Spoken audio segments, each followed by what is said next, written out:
Let me take you back to where it all began, in the cozy suburban neighborhood of Brooksville. Picture a place with manicured lawns, white picket fences, and an overwhelming sense of normalcy.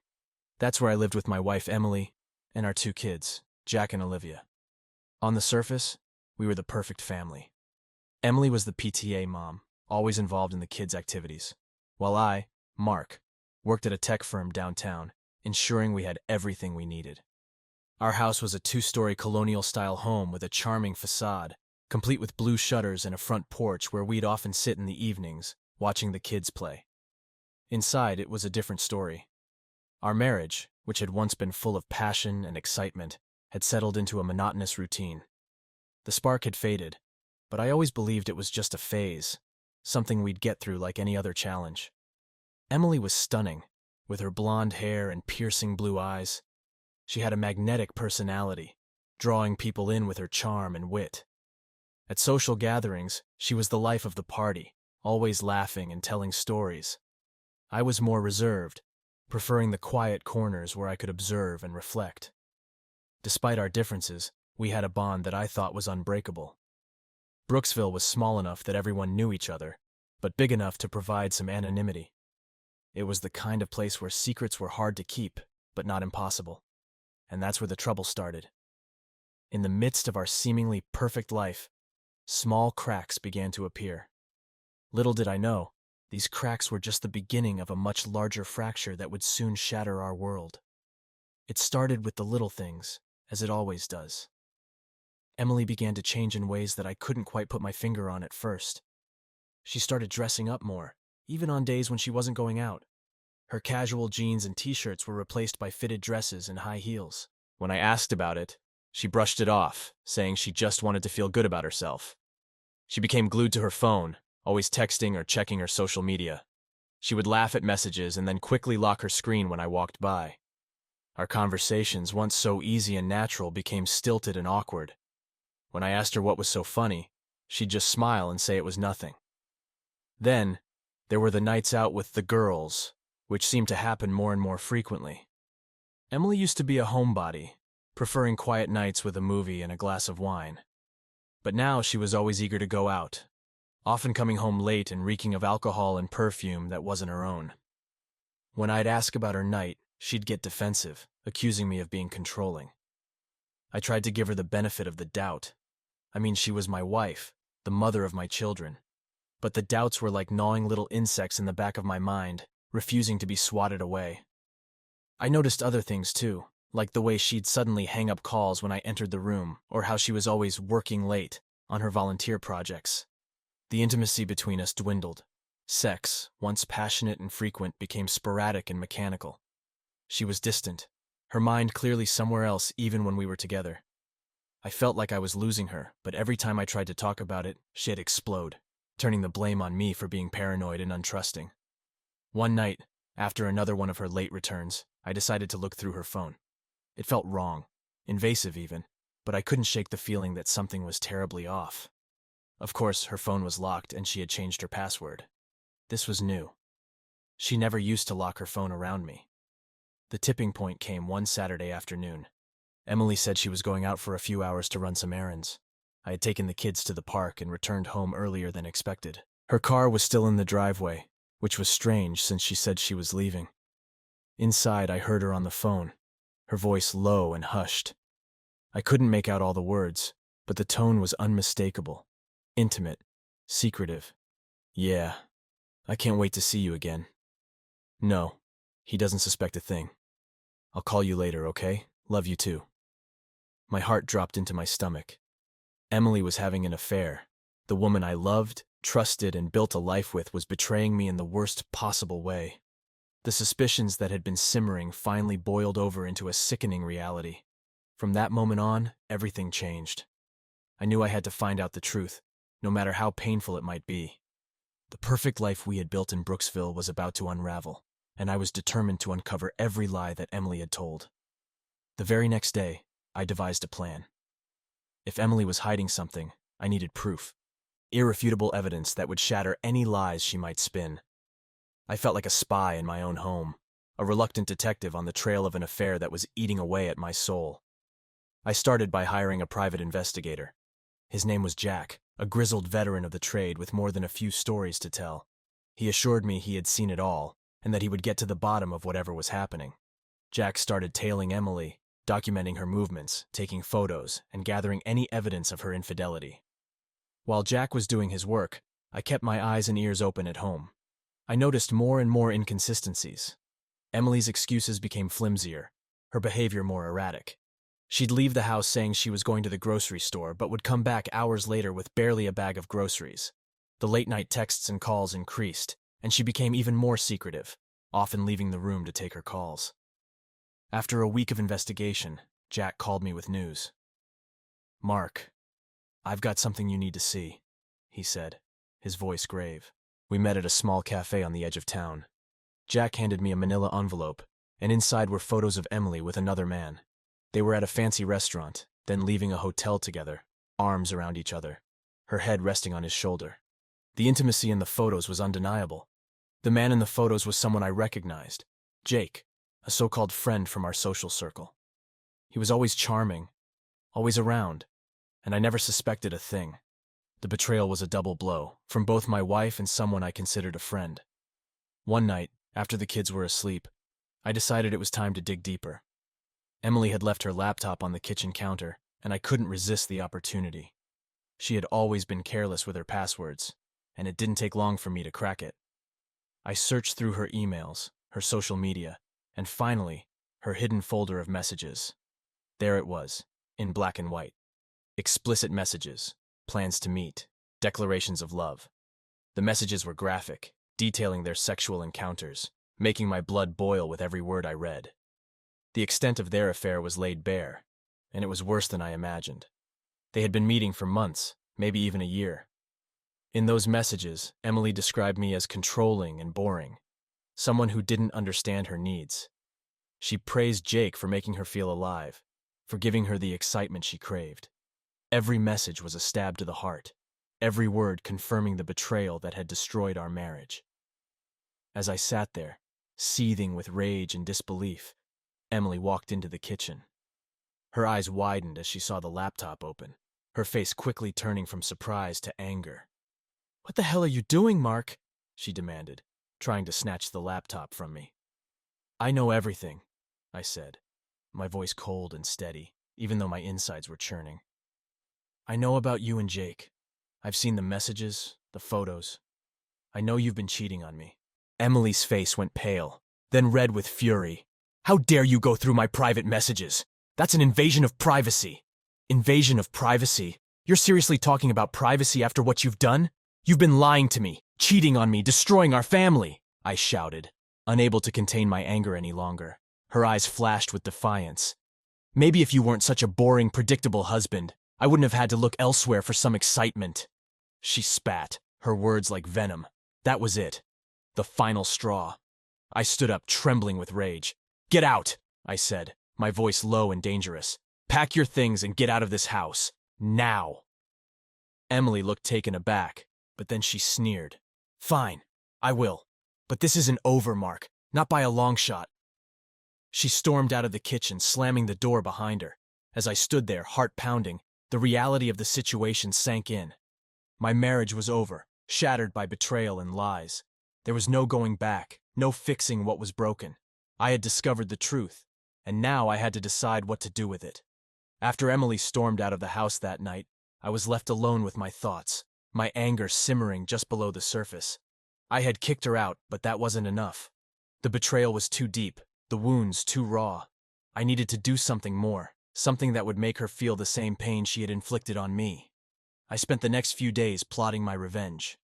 Emily was staying with Jake, which only fueled my desire to make them both pay. I knew where Jake lived, a swanky apartment downtown. He was wealthy, thanks to his successful real estate business, and he flaunted it every chance he got. One night, I drove to Jake's apartment complex. I parked a few blocks away and walked to his building, my heart pounding with a mixture of fear and excitement. I had a plan, and I was going to execute it perfectly. I had brought with me a can of spray paint, a brick, and a sense of righteous anger that drove me forward.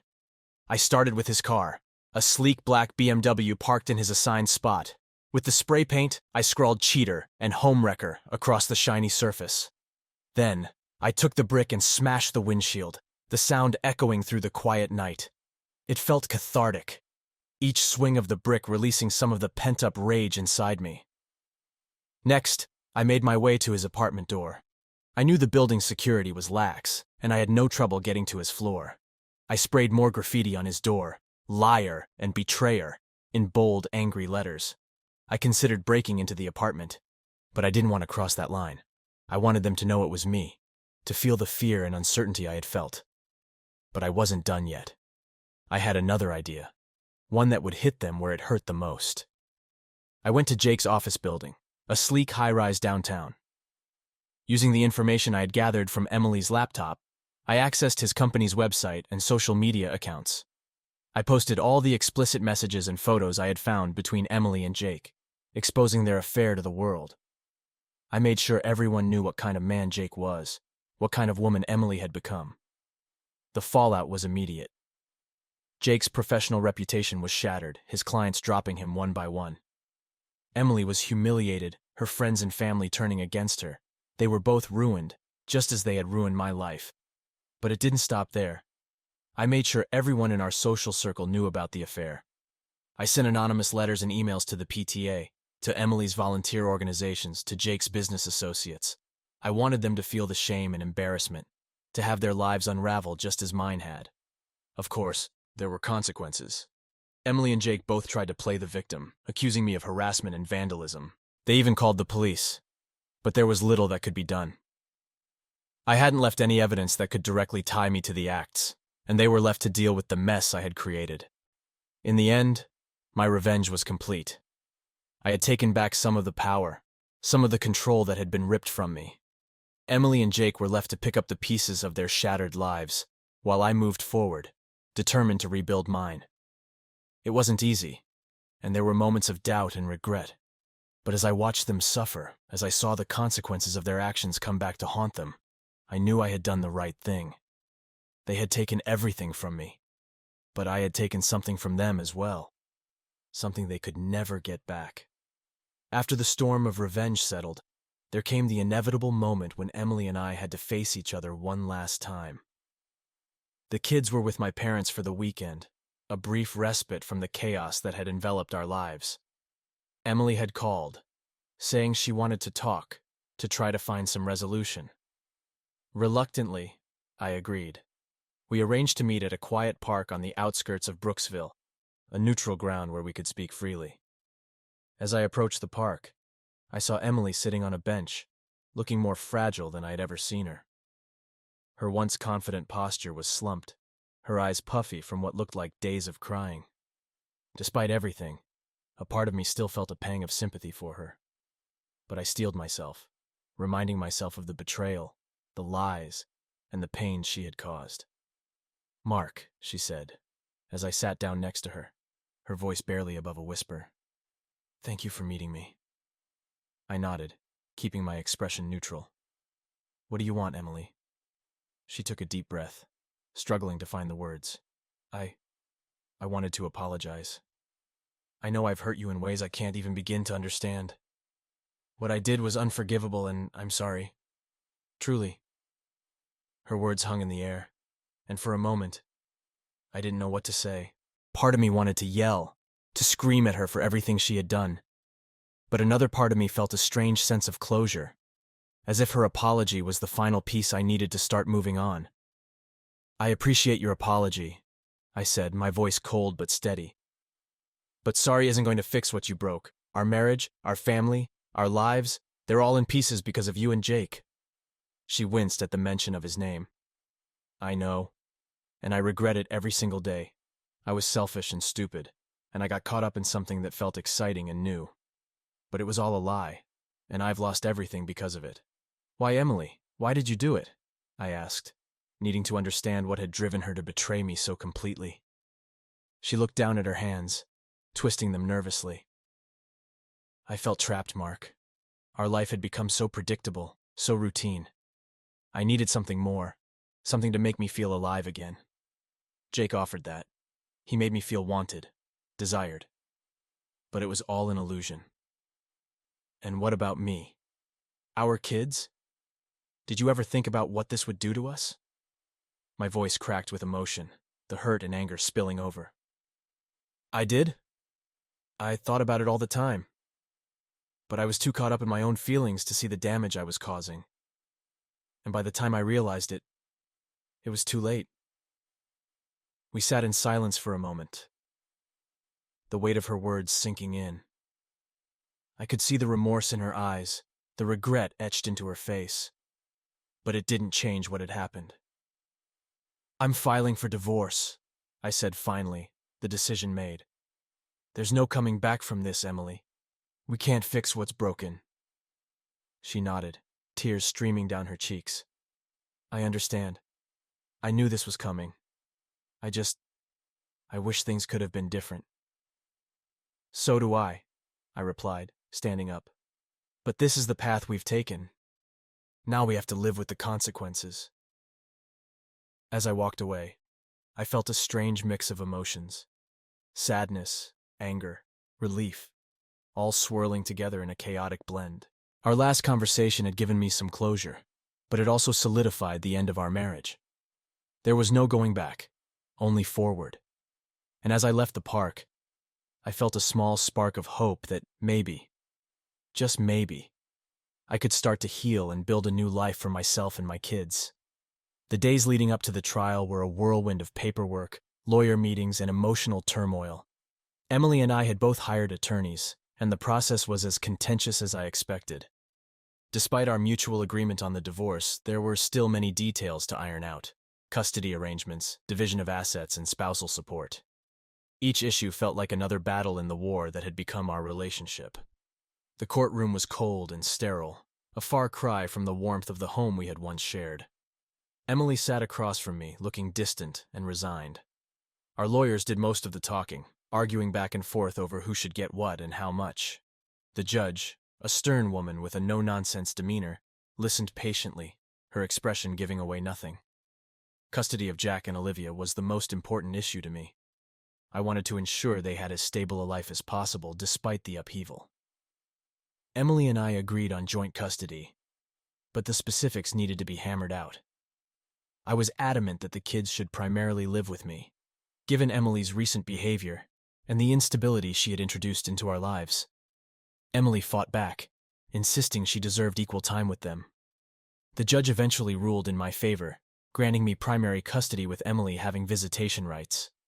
It was a small victory, but one that meant everything to me. I wanted to provide a safe and stable environment for Jack and Olivia, and this arrangement gave me the chance to do that. Next came the division of assets. We had accumulated a fair amount over the years: our house, savings, investments, and personal belongings. The judge aimed for a fair split, but it was still a painful process. Our home, the place where we had built our lives together, had to be sold. The proceeds would be divided equally, leaving us both to find new places to live. The idea of selling the house was bittersweet. It held so many memories, both good and bad, but it was a necessary step in moving forward. Spousal support was another point of contention. Emily's lawyer argued that she deserved financial support to help her get back on her feet. My lawyer countered, highlighting her infidelity and the impact it had on our marriage. The judge ultimately decided on a modest support amount, enough to help Emily without significantly affecting my ability to provide for the kids. As the trial progressed, I found myself reflecting on everything that had led us to this point: the love we once shared, the promises we made, and the betrayal that shattered it all. It was a painful process, but also a cathartic one. Each ruling, each decision, brought a sense of finality, a step closer to closing this painful chapter of my life. Finally, after what felt like an eternity, the trial came to an end. The judge gave her final rulings, and the gavel came down with a resounding thud. It was over. Our marriage, our life together, was officially dissolved. As I left the courtroom, I felt a mix of emotions: relief, sadness, and a strange sense of freedom. Emily and I exchanged a final weary glance. There was no animosity left, just a shared acknowledgement of what had been lost and what lay ahead. The road to rebuilding my life would be long and challenging, but I was ready to take the first steps. I had my kids, my determination, and a glimmer of hope for the future. The trial was over, but my journey was just beginning. With the trial behind me, I focused on the future. The weight of the past still lingered, but I was determined to build a new life for myself and my kids. The first step was finding a new home, a place where we could start fresh. I found a cozy 3-bedroom house in a different neighborhood, far enough from Brooksville to avoid constant reminders of Emily and Jake, but close enough to keep the kids in the same school. Moving day was a whirlwind of activity. Friends and family came to help, their support a comforting presence during this transition. Jack and Olivia were excited about the new house, their energy infectious as they picked out their new rooms and planned how to decorate. Seeing their smiles, their resilience, gave me the strength to keep moving forward. As we settled into our new home, I focused on creating a sense of normalcy for Jack and Olivia. We established new routines, filled the house with laughter and love. I made a point of spending quality time with them, whether it was helping with homework, playing games, or simply talking about their day. I wanted them to feel secure and loved, despite the upheaval they had experienced. Work became a refuge, a place where I could channel my energy and distract myself from the lingering pain. My colleagues were supportive, their understanding and encouragement helping me navigate this difficult time. I threw myself into projects, finding satisfaction in small victories and accomplishments. But amidst the busy days and new routines, there were moments of introspection, times when the quiet of the night brought back memories and doubts. I questioned my worth, my ability to trust again. The betrayal had left deep scars, and healing was a slow, arduous process. I sought therapy, finding solace in talking to someone who could help me untangle the complex emotions that weighed me down. Gradually, I started to rebuild my social life. Friends invited me out, encouraging me to meet new people and have fun. At first, it felt strange, like trying to fit into a world that had moved on without me. But slowly, I found joy in new connections, laughter in unexpected places. I even started dating again, cautiously opening my heart to the possibility of love. One evening, after the kids had gone to bed, I found myself reflecting on everything that had happened. The pain, the anger, the sadness, all of it had shaped me, but it didn't define me. I'd learned valuable lessons about resilience, about the importance of self-worth and the strength that comes from within. Emily and I maintained a cordial relationship for the sake of the kids. She had moved in with her parents and was working on rebuilding her own life. We communicated about Jack and Olivia, making sure they felt supported and loved by both of us. There were no more angry confrontations, just a mutual understanding of our roles as co-parents. As time passed, the wounds began to heal. The memories of betrayal faded, replaced by new experiences and a renewed sense of hope. I watched Jack and Olivia thrive, their laughter a constant reminder of what truly mattered.